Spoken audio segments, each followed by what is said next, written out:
सच्चिदानन्दरूपाय विश्वोपत्यादिहेतवे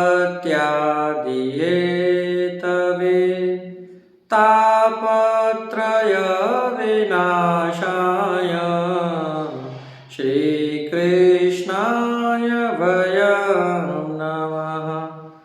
जय श्री कृष्णा, राधे राधे। जय श्री वल्लभ प्रियजनों। दास उपस्थित है आज आपके सामने षटतिला एकादशी की कथा को लेकर।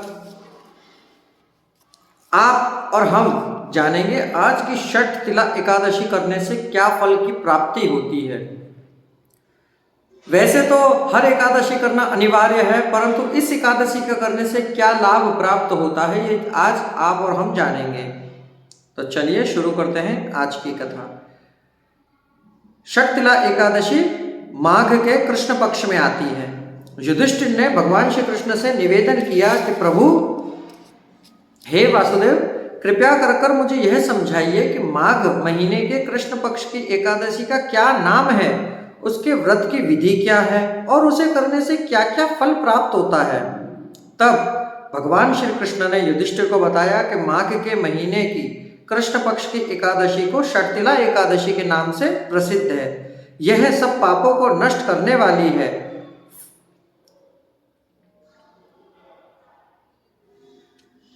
फल के संबंध में एक पाप हारिणी कथा सुनो। यह कथा मुनिश्रेष्ठ पुलस्त ने दालभ्य को सुनाई थी। इसकी विधि भी कथा में है।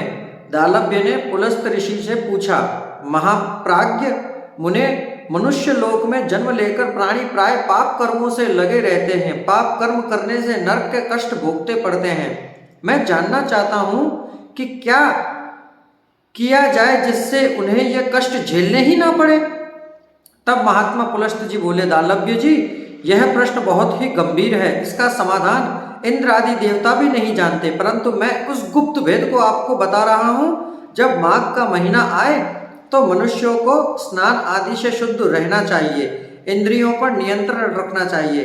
काम, क्रोध, लोभ, मोह, ईर्ष्या और अभिमान आदि को त्याग देना चाहिए।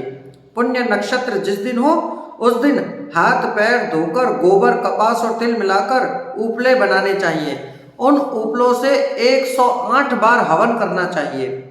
यदि द्वादशी तिथि और मूल नक्षत्र हो तो संयम से रहें। स्नान आदि से शुद्ध होकर भगवान का पूजन और कीर्तन करना चाहिए। एकादशी के दिन व्रत करें और रात को जागरण और हवन करें। उसके दूसरे दिन धूप दीप नैवेद्य से भगवान की पूजा करें और खिचड़ी का भोग लगाएं। उस दिन कृष्ण भगवान का पूजन करना चाहिए। उन्हें पेठा, नारियल, सीताफल और सुपारी अर्पित कर अर्घ्य देना चाहिए। फिर उनकी स्तुति करनी चाहिए। इसके बाद ब्राह्मण की पूजा करके उसे जल से भरा घड़ा एवं तिलों से भरा हुआ पात्र दान में दे देना चाहिए। संभव हो सके तो छाता, जूता, वस्त्र और जो भी देना चाहें दे सकते हैं। दान करते समय कहें कि दान से श्री कृष्ण मुझ पर प्रसन्न हो। इस प्रकार मनुष्य जितने तिल दान करता है उतने 1000 वर्षों तक वह स्वर्ग में निवास करता है। इस दिन तिलों का 6 प्रकार से प्रयोग किया जाता है। पहला, तिल स्नान। दूसरा, तिल का उपटन। तीसरा, तिल मिला हुआ जल। चौथा, तिलों से हवन। पांचवा, तिल का भोजन। और छठा, तिल का दान। इसलिए इस एकादशी को षटतिला एकादशी कहते हैं। इससे अनेक प्रकार के पाप दूर हो जाते हैं। इस एकादशी से संबंधित एक कथा है जो इस प्रकार है। एक बार देवर्षि नारद जी ने भगवान को प्रणाम करके उनसे पूछा था, भगवान, षटतिला एकादशी का पुण्य क्या होता है और इससे संबंधित कथा कौन सी है जो आप कृपा कर अनुग्रह करके हमें बताइए। भगवान श्री कृष्ण बोले, नारद, मैं तुम्हें आंखों देखी एक सत्य घटना सुना रहा हूं, ध्यान पूर्वक सुनिए। पुराने समय की बात है। मनुष्य लोक में एक ब्रह्माणी रहती थी। वह सदा व्रत किया करती थी। एक बार वह पूरे 1 महीने तक व्रत करती रही। इससे उसका शरीर सूखकर दुबला पतला और कमजोर हो गया। इतने पर भी उसकी श्रद्धा और भक्ति देवताओं के प्रति आस्था से नहीं डगमगाई, क्यों कि वह अत्यधिक बुद्धिमान थी। अतः मैंने सोचा, इस ब्रह्माणी ने व्रतों द्वारा अपना शरीर शुद्ध कर लिया है और यह स्वर्गलोक भी चली जाएगी, परंतु इसने कभी अन्नदान नहीं किया है, इस कारण इसकी तृप्ति नहीं हो पाएगी। यह सोचकर मैं मनुष्य लोक में गया और उस ब्रह्माणी के द्वार पर पहुंच गया। मुझे देखकर वह बोली, महाराज पधारने का कारण बताइए, मैं आपके क्या सेवा करूं? मैंने कहा, मैं आपसे भिक्षा मांगने आया हूँ। ब्रह्माणी ने मुझे मिट्टी का पिंड दे दिया, मैं उसे लेकर स्वर्ग लौट आया। कुछ समय के पश्चात ब्रह्माणी भी अपना शरीर त्याग कर स्वर्ग में आ गई। मिट्टी के पिंड के प्रभाव से उसे वहां एक घर मिला। घर में आम का वृक्ष लगा हुआ था। इस पर आम के वृक्ष के सिवा उस घर में अन्य कोई वस्तु नहीं थी।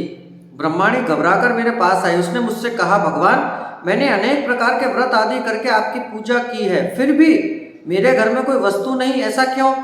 मैंने उसे आश्वासन देते हुए कहा, तुम अपने घर जाओ, जब देवताओं की स्त्रियां तुम्हें देखने आएंगी तब तुम उनसे शक्तिला एकादशी का पुण्य और उसकी विधि सुनना। तब जब वह यह सुना दे तब ही घर का द्वार खोलना।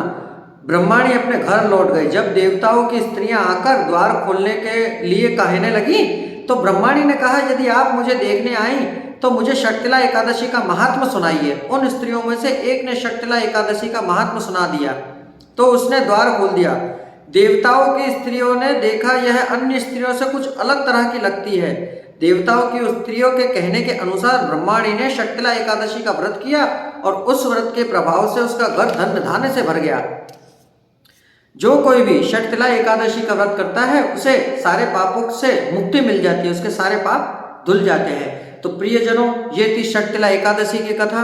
इस दिन क्या करना चाहिए? तो इस दिन भगवान श्री कृष्ण की पेठा, नारियल, सीताफल, सुपारी और तिल से पूजा करनी चाहिए। तो प्रियजनों, ये थी शक्तिला एकादशी की कथा। सुनकर आपको आनंद की अनुभूति हुई हो तो हमारे चैनल को शेयर अवश्य करिएगा, सब्सक्राइब करिएगा, बेल आइकन बटन को दबा दीजिएगा और कमेंट बॉक्स में जय श्री कृष्ण, राधे राधे अवश्य लिखिएगा। अब दास को आज्ञा दीजिए, कल पुनः मुलाकात होगी नई कथा नए प्रसंग के साथ। जय श्री कृष्ण, राधे राधे।